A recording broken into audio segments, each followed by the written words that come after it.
Welcome, loyal viewers, and also welcome to you disloyal viewers. And yes, I'm talking about you, and you, and you. Today we have an amazing story today because it has so many twists and turns, so many turns and twists. You will feel all turned and twisted after I break all these facts down for you, and of course, that is in reference to what went on with Paul Pelosi when somebody allegedly broke into the home and assaulted Paul Pelosi, possibly looking for Nancy Pelosi. Now, obviously, we condemn violence in the strongest terms over here on the Actual Justice Warrior channel. It's actually quite serious that third in line for the presidency, the Speaker of the House, was actually made vulnerable, or her husband was made vulnerable, due to a crazy person breaking into the home. So, as of right now, as of this moment, obviously, I hope that Paul Pelosi has a speedy recovery. May he be drunkenly driving down the streets of San Francisco again real soon. Let us all pray that he fully recover so that he can do what he loves, which of course is drunkenly driving down the streets of San Francisco and putting everybody in danger. But before we get into this, we actually have a sponsor, a very appropriate sponsor for today's video, because if they had the camera bulb, then we would have seen all of this action in high quality footage. So let me toss it over to our timely sponsor, then we'll talk about it on the other side. A shocking report shows us that burglaries are up 35%, and considering burglary has one of the lowest clearance rates of any crime, that's not good. That means people are breaking into your homes more, and they're not getting caught. And considering they do on average in terms of damage and theft $2,800 worth of harm each and every time, it's important that you help yourself gather the evidence necessary in order to prosecute these criminals. This is one of the reasons why I'm partnering with camerabulb.com, because this little stealthy camera can help bring justice in case the worst case scenario follows you. You plug this right into your light bulb slot, works on Wi-Fi so you can monitor it from anywhere, and there's an SD card slot, meaning you can store hours and hours of high quality footage used to turn into evidence in order to protect yourself in case the worst case scenario falls upon you. Now, if you're interested in the camera bulb, you can go to camerabulb.com, get yourself 65% off, 30-day free trial. Trust me, you won't regret it. So recently, news broke that there was a break-in at Nancy Pelosi's residence. Yes, this is the residence where she has the really expensive refrigerator and the really expensive ice cream during her whole stay home, it's COVID thing, if you remember that. And Paul Pelosi, Nancy Pelosi's husband, was in the home at the time of this alleged break-in, and the perpetrator apparently had a hammer and started hitting Paul Pelosi with the hammer, which sent him to the hospital. Now, I do want to point out that we do have a suspect in custody. There have been charges filed, and those charges are quite serious, and if you're a resident of San Francisco, you might be a little off-put by how serious those charges are. The person who broke into the home is actually being charged with first-degree attempted murder, on top of a bunch of other felonies that were included. It is a man called David DePape, who is 42, apparently an illegal immigrant, apparently from Canada, aka the worst place on planet Earth, and he supposedly did this, according to the mainstream media, because he was all ginned up on right-wing hysteria and obviously was an ultra MAGA super Trump kind of guy. Now, we're going to get into how ridiculous those claims are going forward, but I just want to point out that whatever this person's mishmashed ideology actually is, it is a serious situation, and if it is true that somebody broke in looking for Nancy Pelosi and attacked her husband, my heart goes out to the family because, like I said before, it's not a good thing in the country for the Speaker of the House to be vulnerable in this way. Just like it was not a good thing for the country when Steve Scalise, the majority whip, was shot at during a practice for the congressional baseball game by a deranged Bernie Sanders supporter. And everybody should go out of their way to condemn this person and their actions, because Bernie Sanders, give him credit, he did condemn those people that day for what happened to his colleagues. So, it's a bad situation. We all agree it's a bad situation. There are some amusing elements of it, and also there's competing narratives, because when you look into David DePape, what you end up finding out is that it's not a straight line right-wing attack on Nancy Pelosi, like many people in the mainstream media assumed and now are actively lying about in order to get that out there.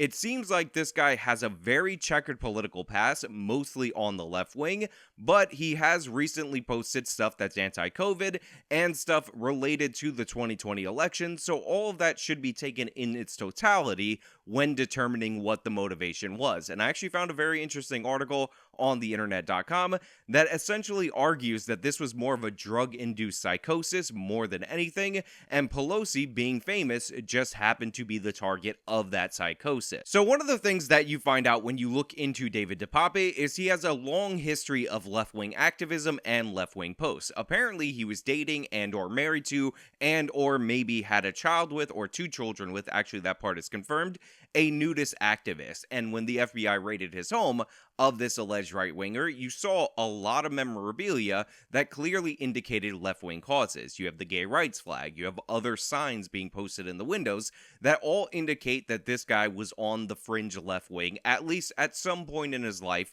These were his political views actually were. Now, it's been reported by people who do not check their facts very well that he had praised Castro or he was pro-Castro or something related to Fidel Castro, but let me clarify this exact portion of the news so you don't get caught repeating bad information. He once attended a nudist protest with his girlfriend, who was a nudist activist, in the Castro district of San Francisco, which of course has absolutely nothing to do with Fidel Castro. Please do not repeat bad misinformation because it makes you look ridiculous and then other people can undercut you by pointing this out. Now, he was in bad shape. Apparently, he lived in a bus or in a broken down camper van from time to time where he used drugs over and over again, mostly psychedelic, including a drug I've never heard of called ibogaine. Now, neighbors did describe him as a homeless addict because he was living in a bus on the property or near the property, or a broken down camper van on the property or near the property, but they also do say that he is left-wing up until very recently. But more importantly, they talked about his psychotic and paranoid behavior. That's the thing that really stuck out to them more than the politics. So Black Lives Matter sign in the building, on the home where he used to live, gay pride flag, all that's there. But the issue that the neighbors really harped on was the detachment from reality due to the drug use. And to give credit to CNN, they actually went and talked to people who knew DePape, and they did report that people who knew him for over 10 years saw him more as a crazy person rather than a political activist. Laura Hayes, who worked with him for 10 years making hemp bracelets, which is very hippy-dippy kind of stuff, said that he told her that he talks to angels, and he told her there would be hard times coming. So this is a guy that has a lot of cryptic, weird, crazy kind of things. So all of this right here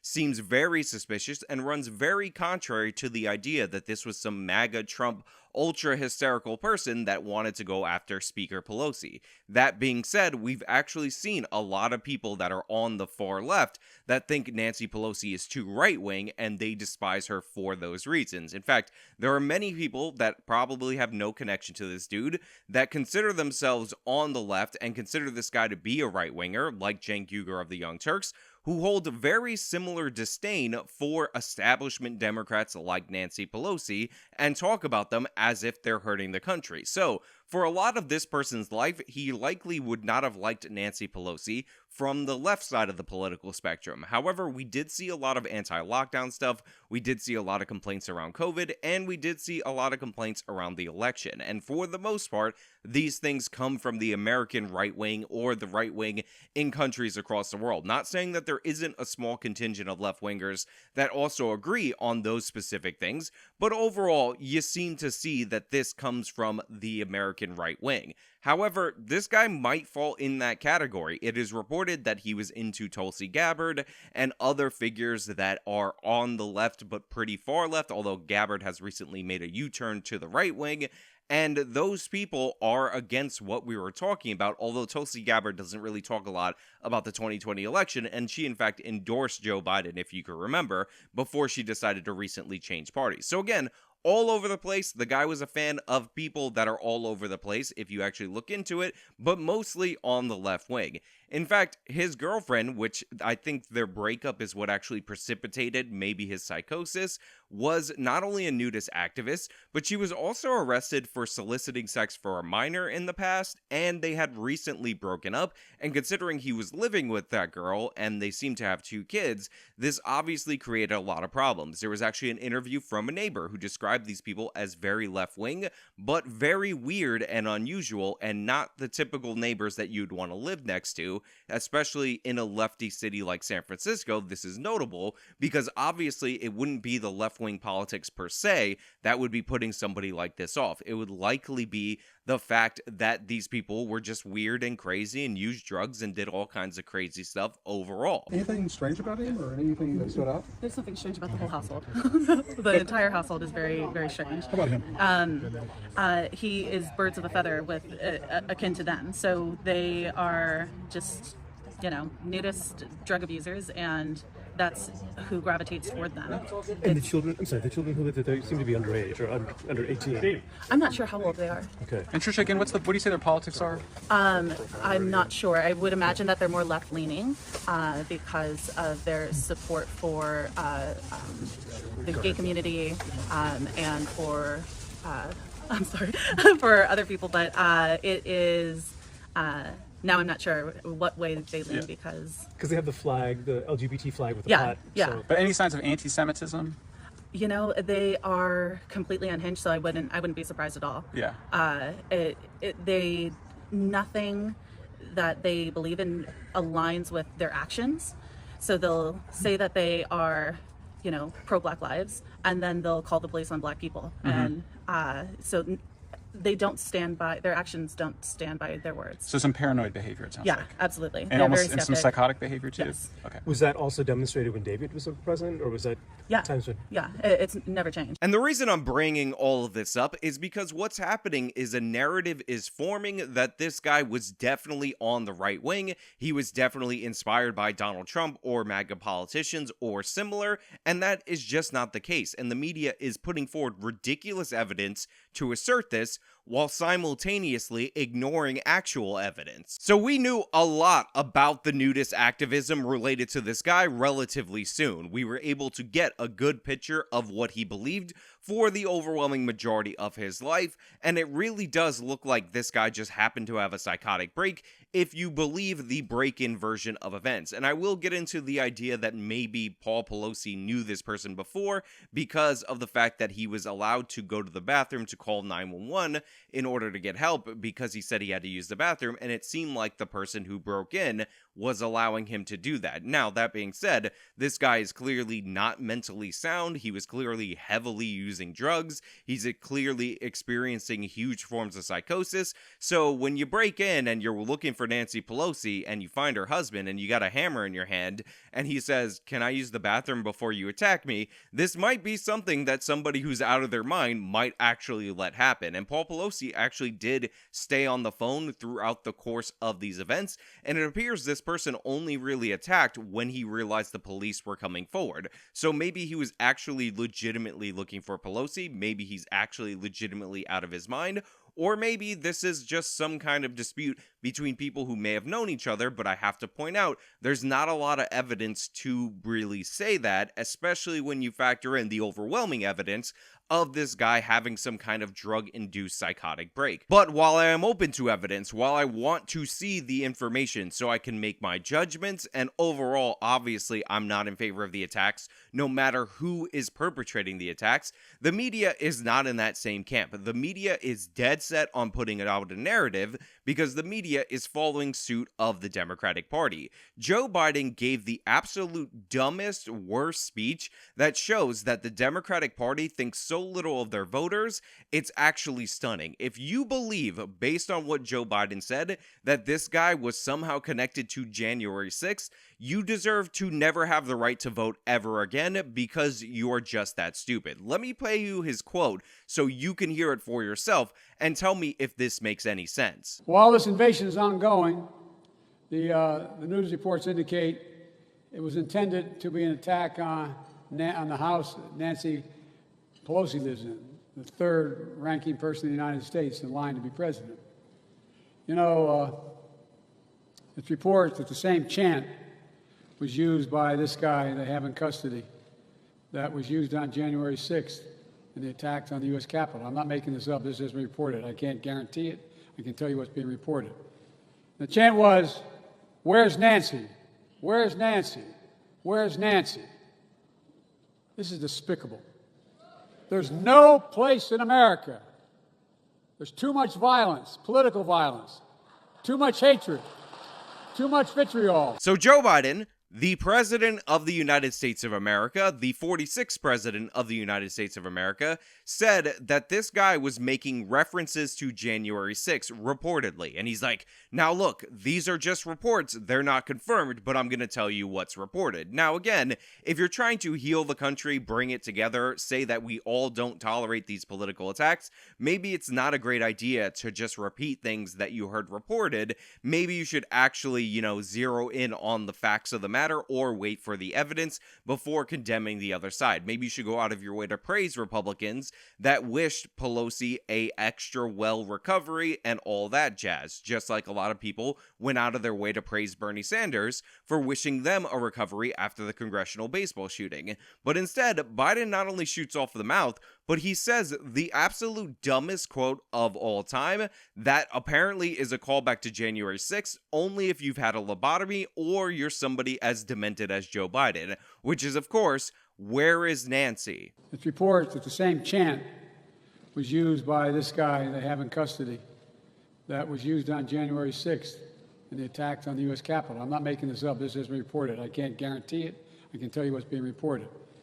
The chant was, "Where's Nancy? Where's Nancy? Where's Nancy?" Now look, I don't doubt, because on January 6th, where were you January 6th? I was in a car dealership trying to buy a car, and the guy at the car dealership tried to tell me that frame damage wasn't serious damage while he was trying to sell me the car. And then I looked at the car, and then all of a sudden I looked up and I saw on the TV our republic getting frame damage as the seat of democracy was attacked by violent insurrectionists. Where were you January 6th? Where were you? I was in a car dealership trying to buy a car. Now look, I don't doubt that at some point in time, because there's actual videos of people from January 6th in Nancy Pelosi's office, that somebody uttered the phrase, "Where is Nancy?" I don't doubt that at some point in time that a bunch of people might have even chanted at some point during January 6th, "Where is Nancy?" Because Nancy Pelosi is the Speaker of the House, and they all showed up to protest a congressional action, and as the Speaker of the House, she would be somewhat affiliated with that congressional action. However, to claim that "Where is Nancy?" is somehow a callback in all circumstances to January 6th is patently absurd and idiotic. When Nancy Pelosi shows up late to a fundraiser and when somebody asks, "Hey, where's Nancy?" do you think that her staffers call the FBI and say, "Oh my God, this person is doing a callback to January 6th. Where were you January 6th? I was in a car dealership trying to buy a car." Absolutely not. That is not what happens. You think when somebody shows up at Nancy Pelosi's house with the UPS delivery and they say, "We have a delivery for Nancy Pelosi," and somebody else answers the door and they say she's not in right now, and then they say, "When is she in?" that people are like, "Whoa, whoa, whoa, whoa. Did you just say, 'Where is Nancy?'" And then they call the FBI, SWAT team goes after the UPS guy. Obviously, if anybody, for any political reason, whether connected to January 6th or not, was looking for Nancy Pelosi, or even non-political reasons, and they didn't find her, a standard question in that moment is, "Where is Nancy?" If you find her husband when you expect to find her, and you definitely want to find her, you're obviously going to ask her husband where she is. I don't understand how people can legitimately play this video and say, "Oh my God, the President of the United States just identified something that was said on January 6th that was also said in this instance." Paul Pelosi said, "I need to go to the bathroom." I bet you that at some point in time, somebody during the January 6th event also had to go to the bathroom, and they said, "Where's the bathroom?" or "Can I go to the bathroom?" or "Is there a bathroom?" Oh my God, bathroom talk. Paul Pelosi must be in on the January 6th insurrection on Nancy Pelosi. It's reported that the same chant was used by this guy they have in custody that was used on January 6th in the attacks on the U.S. Capitol. I'm not making this up. This has been reported. I can't guarantee it. I can tell you what's being reported. The chant was, "Where's Nancy? Where's Nancy? Where's Nancy?" This is despicable. There's no place in America. There's too much violence, political violence, too much hatred, too much vitriol. And what makes us think that one party can talk about stolen elections, COVID being a hoax, there's all a bunch of lies, and it not affect people who may not be so well balanced? What makes us think that it's not going to corrode the political climate? This is such a stupid statement. It's such a stupid non-point. It's insane that it was uttered, and yet we have to deal with it from the President of the United States as if it's something normal. And by the way, it actually gets much, much dumber because another person, verified on Twitter, decided it would be a good idea to post about a joke made in 2010 about the size of Nancy Pelosi's gavel when she had to hand it over to John Boehner after the Republicans came into power on the Tea Party wave, and somebody somewhere said Boehner should clock her with the big gavel. Therefore, this guy, 12 years later, apparently was using that as his guide, and that's why he chose the weapon of a hammer. Honestly, seriously, stop. Cut it out. Don't be ridiculous. These are the same exact people in the media that downplayed the person who came up on stage with one of those cat ear defensive brass knuckle things and tried to clock Lee Zeldin with that. Those sharp things, you remember the photo I showed you, Zeldin grabbing the hand, totally epic by the way. Legend of Zeldin, definitely go out and vote for him if you live in New York. These are the same people who are just doing this with the whole, oh, this hammer joke was made 12 years ago. Oh, they said, where is Nancy? Therefore, that's a callback to January 6th. It's an organized conspiracy. Please ignore the fact that this guy has the gay pride flags. Also, we have hot mic moments of the media deliberately not reporting stuff, and we hear them getting the orders from the producers not to do so. Check out this hot mic moment of somebody in the press. Okay, so is this the dude that was a former, nudist dude? Okay. Yeah, okay. Is it okay to say any of that stuff? No? Yeah, all right, cool. All right, so, but we kind of have a working knowledge of who this guy may be. Hang on one second. Let me go see what they've got over here. I'll call you back. Bye. Yeah, you heard that right. This person is talking to somebody, asking if he should include everything they found out because they have a good idea of who this guy is, specifically about the connection to nudist activism, and they're saying, no, leave that out. That's not the story that we're going with. Look, this could have happened pretty much as described initially in the police reports. You have the arrest, you have the charges, whether or not attempted murder fits, again, depends on the extent of the injuries, etc., but that part could have happened, but everything around this is total nonsense. Everything around this is a complete and utter hoax, and it's embarrassing. Now, the latest update to this story is, in fact, the 911 dispatcher call. In fact, I had to re-record this portion of the video so that I can include it, and yeah. So, here it is. It's not Paul Pelosi, it's the dispatcher relaying information from Paul Pelosi to the officer that's going to respond to whatever's going on. A priority 910, 2640 Broadway, cross of Scott and Normandy. I have a 14-hour copy. RP stated that there's a male in the home and that he's going to wait for his wife. RP stated that he doesn't know who the male is, but he advised that his name is David and that he is a friend. RP sounded somewhat confused. 12-hour back and copy. Units code 3 to 2640 Broadway per 14-hour. Ever 12-hour copy. 15-hour also code 3. Ever 112 advice insufficient units on scene 2640 Broadway.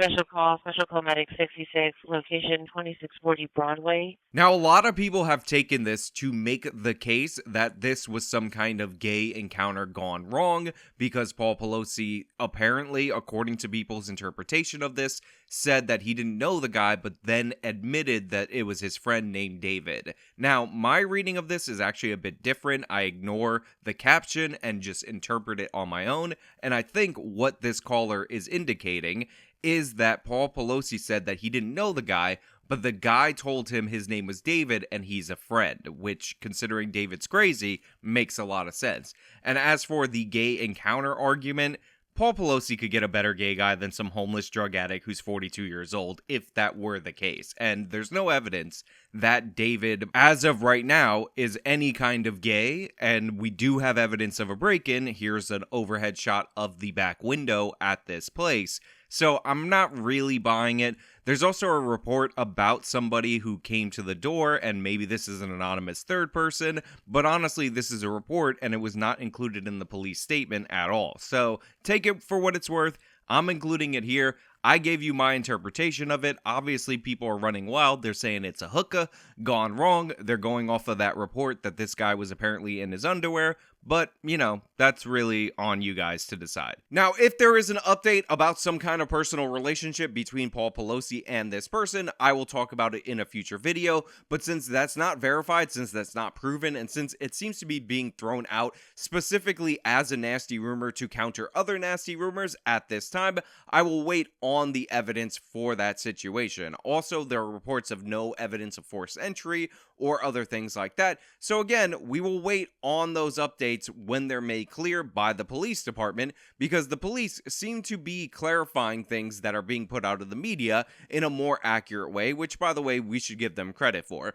But as of right now, I wish Pelosi's husband a speedy recovery. I don't want him to be hurt or anything like that. I was only joking about his joy of being back on the streets, drunk driving and hitting people. Obviously, I don't want him to do that. I hope he straightens out his life. But those are where my thoughts are going to end. If you like this video, then show them by leaving a like, subscribe for more content, follow me on all my social media, support me via the support links in the description box of the video. This has been me talking about the Paul Pelosi thing. Till next time.